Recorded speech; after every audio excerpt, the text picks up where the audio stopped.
Olá, pessoal! Estamos aqui novamente para dar sequência ao estudo do livro de Martins Peralva, Mediunidade e Evolução. Esse estudo é a sequência dos estudos que aconteciam na nossa casa, presencialmente, às 19h30, toda sexta-feira. Em decorrência da necessidade do isolamento social, eles foram substituídos por esses vídeos, dos quais a gente continua conectado para dar sequência aos estudos virtual.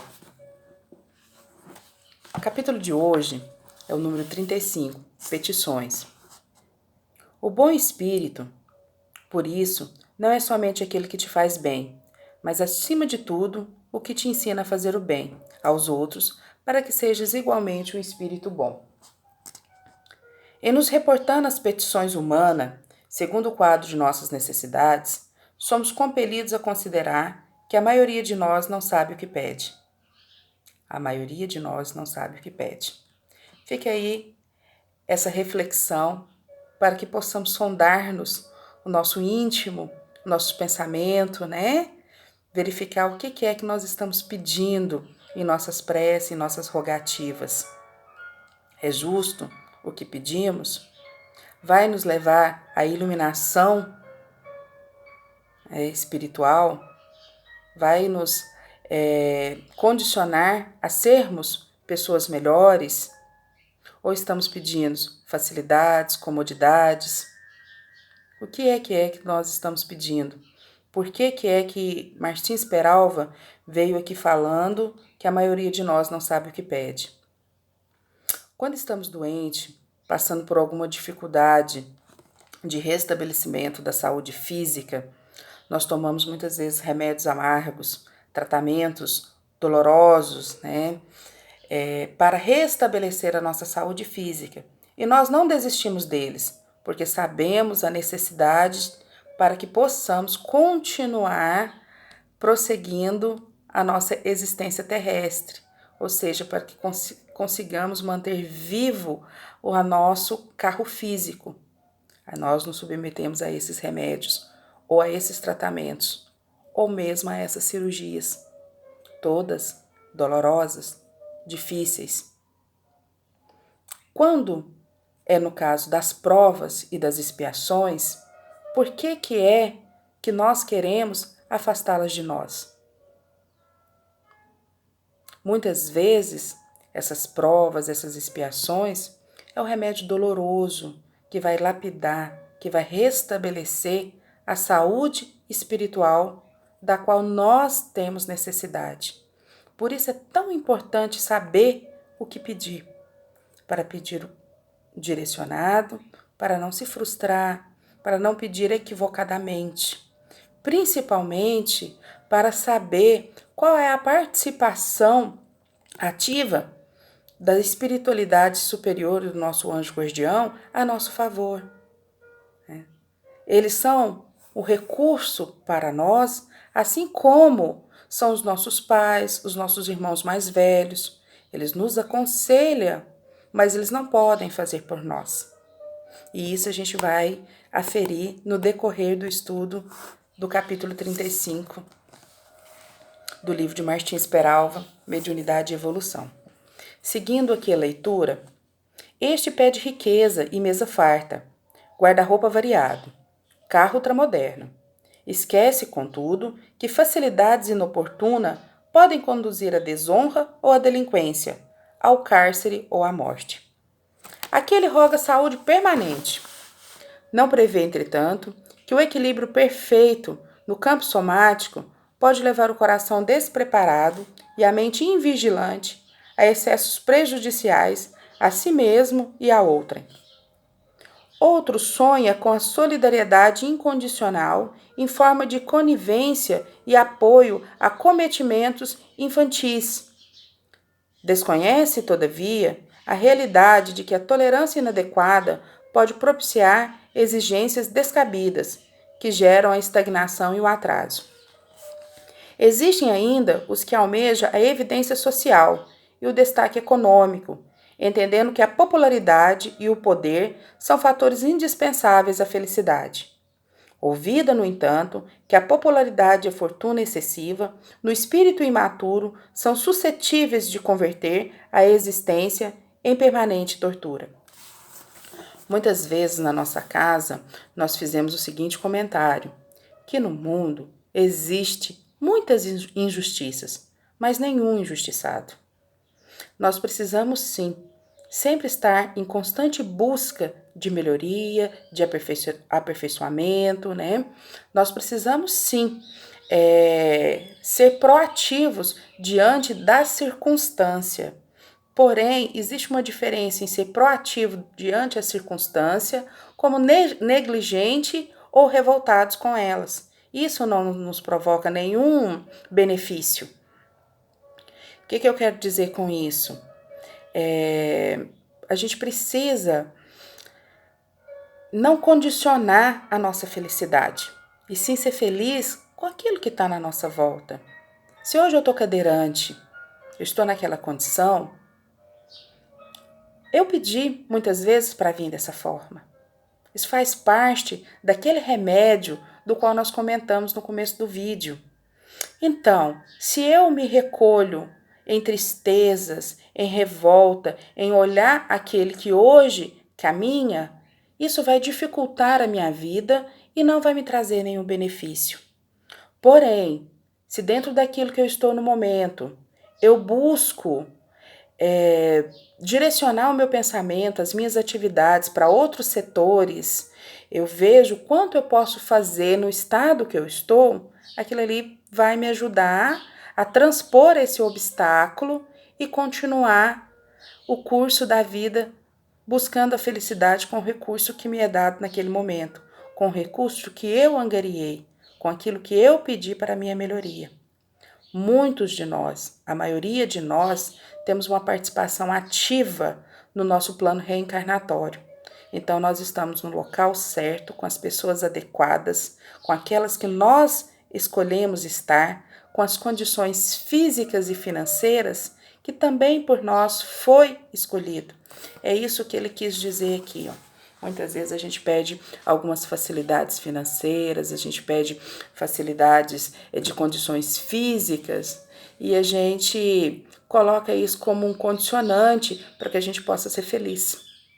E a felicidade, ela precisa estar com a condição que a gente tem, igual agora. Estamos aí isolados, estamos uns distantes dos outros, estamos sim com saudade, porém, não é motivo para a gente deixar de estudar Kardec, para a gente poder deixar de estudar a doutrina, para a gente dar sequência aos nossos estudos, porque nós buscamos e temos outros recursos. A gente se reinventou.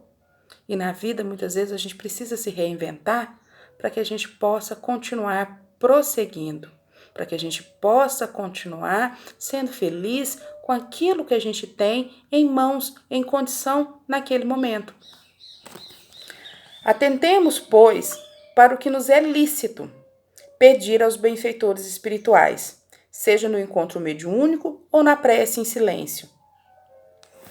Olha só, o que nos é lícito pedir aos benfeitores espirituais? Nossos benfeitores espirituais, assim como o nosso anjo guardião, têm para nós a mesma proporção do pai, do irmão mais velho, aquele que está junto conosco para nos aconselhar a seguir sempre o bom caminho e não para fazer por nós aquilo que nos compete, aquilo que é da nossa obrigação.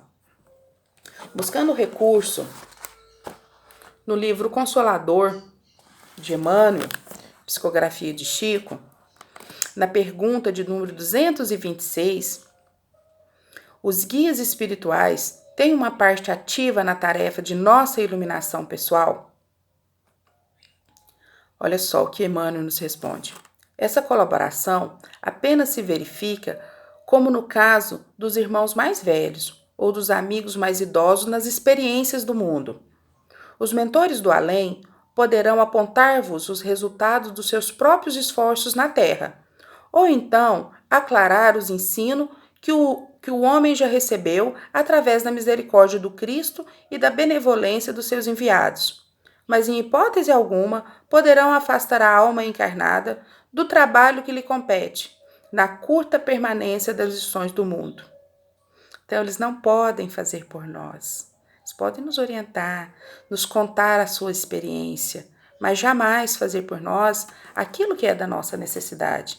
Seria descaridoso da parte deles fazer para nós as nossas tarefas, tiraria assim os nossos méritos, as nossas capacidades para compreensão, né, para poder adquirir também, para que possamos nós, no futuro, também sermos espíritos bons. Olha só, ele continua em resposta à pergunta 226, né? Os guias espirituais têm uma parte ativa na tarefa de nossa iluminação pessoal. Ele continua com uma pergunta, ele responde com uma pergunta. Que dizer de um professor que decifrasse os problemas mais comuns para os alunos? Além disso, os amigos espirituais não se encontram em estado beatífico. Suas atividades e deveres são maiores que os vossos. Seus problemas novos são inúmeros e cada espírito deve buscar em si mesmo a luz necessária à visão acertada do caminho. Trabalhai sempre. Essa é a lei para vós outros e para nós, que já nos afastamos do âmbito limitado do círculo carnal. Esforçamo-nos constantemente. A palavra do guia é agradável e amiga, mas o trabalho de iluminação pertence a cada um. Na solução dos nossos problemas, nunca esperemos pelos outros, porque, de pensamento voltado para a fonte de sabedoria e misericórdia que é Deus, não nos faltará, em nenhum tempo algum, a divina inspiração de sua bondade infinita. Cabe a nós sermos os protagonistas das nossas vidas. Não podemos a tudo buscar recurso e conselho da espiritualidade, a tudo delegar, a tudo deixar para que o outro faça por nós. Quase sempre a pobreza e a doença, a desaprovação amiga e sincera e o anonimato social constitui abençoados e incompreendidos recursos que a divina providência movimenta em nosso favor. Olha só, muitas vezes essas condições que a gente está vivendo é aquele remédio amargo, aquele tratamento doloroso, mas que é necessário para restabelecer a nossa saúde espiritual. É compreensível, desejemos coisas agradáveis. Importa, contudo, considerar que delas podem resultar desagradáveis coisas. Antes de pedirmos algo a Deus, nosso Pai, examinemos se o objeto da rogativa será realmente proveitoso à nossa paz interior, ao nosso progresso. Aqui me faz lembrar uma história que o nosso irmão Álvaro de Melo gostava muito de contar para nós, aonde ele lembrava, de uma forma lúdica, a história de uma mãezinha cujo filho era paraplégico, estava ali naquela cadeira de roda a vida toda, e ela rogou a Deus com tanta força, com tanta fé, com tanta vontade, e dentro dessa historinha, que é de um contexto lúdico, essa mãe ela foi atendida por Deus. E esse filho voltou a andar. E fizeram várias amizades que o desvirtuaram do caminho, que o levaram para a senda do crime, das maldades. Ele virou um bandido, um dos maiores bandidos que tinha naquela redondeza, e foi preso. E essa mãe, ao visitá-lo na cadeia, fez o seguinte comentário: antes eu tivesse você ali, preso na cadeira de roda, ao meu lado, fazendo coisas boas, do que hoje eu te ver aí, inteiro, andando, saudável, porém fazendo coisa ruim. É uma história lúdica, mas que ilustra muito bem isso aí. Será o que a gente está pedindo e o que se a gente obter através desses nossos pedidos, o que isso vai ser para a nossa iluminação? O quanto que isso vai servir para que eu possa fazer o bem para o próximo? Ou eu estou pedindo de um modo egoístico para que possa ter facilidades e isso me provocar a minha queda? Pensemos bem, quais são os pedidos que nós estamos fazendo? Ela é para a nossa paz interior? Ela é para a nossa melhoria espiritual? Ou é para as facilidades mundanas? Trazemos de outras existências certas provas que, bem vividas, podem ser o passo inicial para o triunfo do bem em nós mesmos. Nesse mesmo capítulo que Emmanuel fala do trabalho, na página do Consolador, na pergunta, nós fizemos a pergunta de número 226, mas nesse mesmo capítulo ele fala a respeito de como entender o trabalho de purificação no ambiente do mundo. A purificação da terra ainda é qual o lírio-alvo, nascendo do lodo das amarguras e das paixões. Olha só, como entender o trabalho de purificação nos ambientes do mundo. A purificação na terra ainda é qual o lírio-alvo, nascendo do lodo das amarguras e das paixões.